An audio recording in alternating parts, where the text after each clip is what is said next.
આખા દેશમાં જ્યાં જાવ ત્યાં પરિશ્રમ કરીને જીવતી પ્રજા છે અને એ પ્રજા એવી છે દૂધમાં સાકર ભળે એવી, ક્યાંય ઉપદ્રવ કરતી નથી। હું તો આખા દેશમાં ફરું છું પણ આખી પ્રજાતિ એ ક્યાંય કોઈને એ શિક્ષણનો યુગ આવ્યો છે અને એમાં જો પાછળ રહી જવાશે।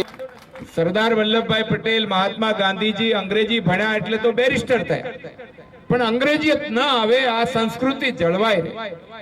વિશ્વકર્માની આ વિચારોની સંસ્કૃતિ આપણા આવતી પેઢીમાં જળવાઈ રહે બહુ જરૂરી છે। નહીં તો આપણા ઘરમાં એક ઇડિયટ બોક્સ છે ટીવી, એમાં નહીં પીરસવા જેવું ઘણું પીરસે છે। આ કરીને અહીંયા ગૌરક્ષકો પણ ઘણા બધા છે, પણ ગાયોની જે રીતે કતલ થાય છે, રોજની હજારો ગૌ માતાઓ કપાય છે, ચોરાય છે। આપણા પૂર્વ વિસ્તારમાં તો ઇન્જેક્શનો મારીને લઈ જાય છે। જ્યાં ગાયનું લોહી પડે છે ત્યાં ધરતીને પણ આંસુ નીકળતા હશે। 30 કરોડ દેવતાઓનો વાસ એમને એમ નથી કીધો। ભેંસ તો મોટો પોદળો કરે છે, કેમ કોઈ લીપતા નથી? શું કામ આપણે ગાય માટે ગાયની રક્ષા કરવા વાળા ગૌરક્ષકોને ઉપર ખોટા કેસ પણ થાય છે, એમની ઉપર ઉલટા આરોપ થાય કે તમે આનો મોબાઈલ ચોરી લીધો, તમે આના પૈસા પડાવી લીધા। ગાયોનું કોઈ શાસ્ત્રમાં ગાય કાપવાનું કુરાને શરીફમાં નથી લખ્યું, બાઇબલમાં નથી લખ્યું। મેં બધા ધર્મ ગ્રંથો વાંચ્યા છે, પવિત્ર કુરાને શરીફમાં કોઈ જગ્યાએ ગાયની કતલ કરો એવું નથી લખ્યું, બાઇબલમાં પણ ક્યાંય નથી, આપણા વેદકાલીન શાસ્ત્રોમાં ક્યાંય નથી। અને આપણે તો ભાગ્યશાળી છીએ કે અનેક જાતિ પ્રજાતિ 1200 વર્ષના વિદેશી વિધર્મી ધાડા વચ્ચે પણ આ વિશ્વકર્મા દેવ જીવતા રહ્યા અને એના વંશજો જીવતા રહ્યા, પણ એ વારસો ટકી રહ્યો છે ને આપણે કોઈનો વિરોધ નથી કરતા। સર્વે સુખી ન સંતુ, સર્વે સંતુ નિરામયા, બધા લોકો સુખી થાવ, એવી જે વ્યવસ્થા છે અને એવી વ્યવસ્થાના આપ સૌ વિશ્વકર્મા પરિવારના સ્વજનો, મહેનત કરવા વાળો આખો વર્ગ પરિશ્રમ અને હુન્નર કરીને માત્ર ગુજરાતની આખા દેશમાં જ્યાં પણ જાઓ જુદા જુદા નામથી ઓળખાતા હશે, મિસ્ત્રી હશે, કડિયા હશે, પ્રજાપતિ હશે, તો 5-10 ઘર તો કે માત્ર એક પ્રજાતિ નહીં, જે હુન્નર સાથે જોડાયેલા છે, કસબ સાથે જોડાયેલા છે, જે કંઈ પેદા કરી શકે છે, એ બધી જાતિઓનું સંગઠન વિશ્વકર્માના વંશજો તરીકે જો ભેગું થાય તો એક બહુ મોટી પ્રજાતિ શક્તિશાળી બને। અને ભગવાનને પ્રાર્થના કરીએ કે અમે કોઈ નહીં હોઈએ તો આ જગત ચાલવાનું।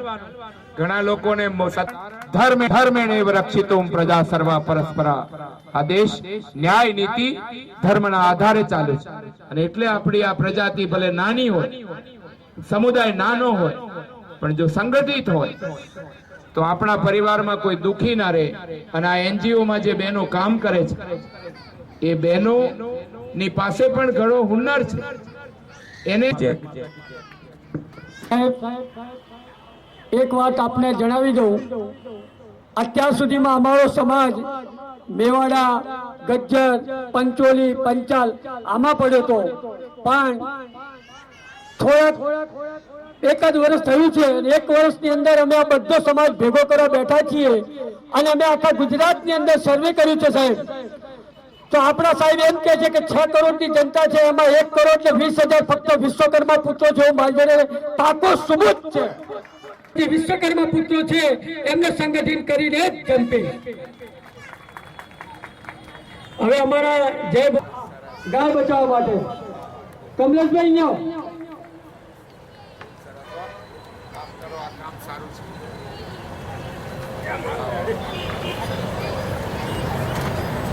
આ સાહેબ અમારા કમલેશભાઈ છે, મારો એક પીઠબળ છે, મારો છાયા છે।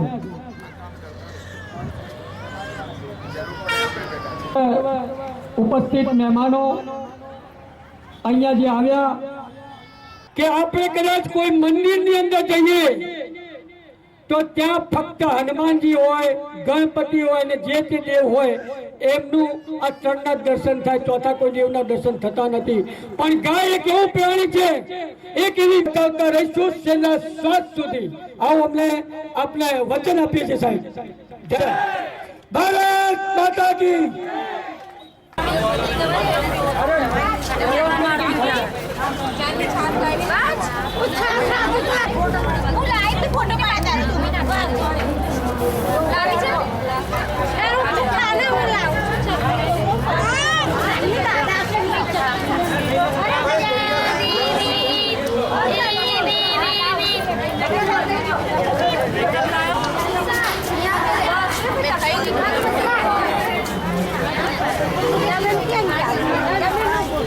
એ બરોબર કર્યું.